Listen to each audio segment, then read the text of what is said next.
Hi, I'm Dr. Patrice Berry, and I want to tell you a story. When I was a girl growing up, I heard my mother constantly talking about this window of opportunity. And for me, it was a literal window. And when it opened, there were things that you can get, whatever you needed to get, you can get them out of this window of opportunity. As I got older, I realized that it was metaphorical, that there wasn't an actual literal window, but there was a space in time that allowed us to um, seize opportunities. My mother's phrase was the window of opportunity opens quick and it closes quicker. And lately, I've been thinking a lot about that window of opportunity. I am doing something that I thought I was completely done with and I wouldn't have to do again.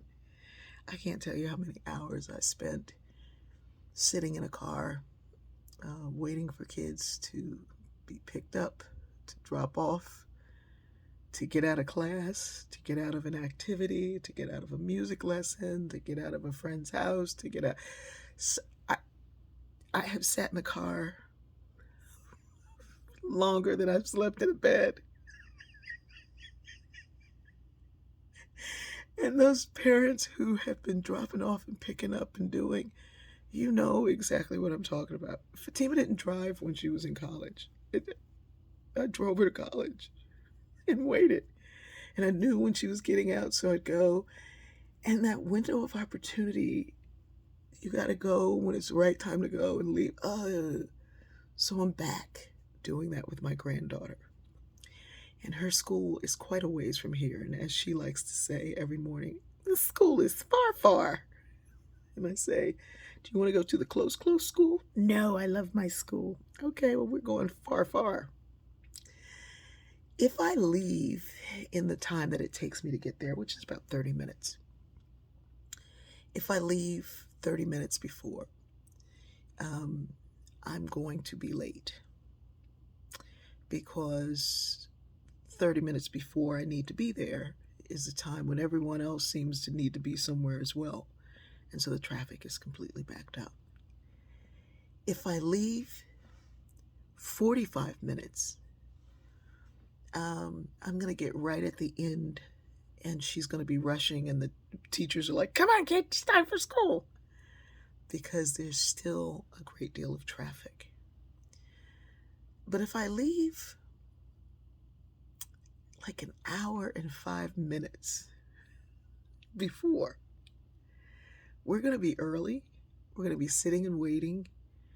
We're going to be first in the line, which also feels like I won something. But we won't be sitting in traffic and worried and anxious because there could be an accident, there could be a train, there could be traffic going somewhere else. One morning I went out to do something and there was actually, like a bomb threat or something. Like, you can't plan for these things. And so I hear my mother saying that window of opportunity opens quickly and closes quickly. Because if you miss that window of opportunity driving to school by 5 minutes, you're sitting behind a bunch of school buses that are picking up and dropping off. And there's anxiety and there's worry. Now I know that the window of opportunity is a lot less about getting stuff and so much more about being present. Because when I get there early and I'm sitting for the remainder of that time between when they come to take my granddaughter out of the car and me pulling off, we are counting and laughing, and I'm sharing a story, and she's telling me stories. And sometimes we'll watch a program and talk about it. Most days we sing, yeah, it's Frozen. But the opportunity that is afforded is to commune with one another, to not be rushed, to not be anxious, to not be fearful, to not be worried, to not be in harm's way. These opportunities are not opportunities we can see, but they're opportunities that always pay off. And they pay off in ways that money can't even buy. I love you.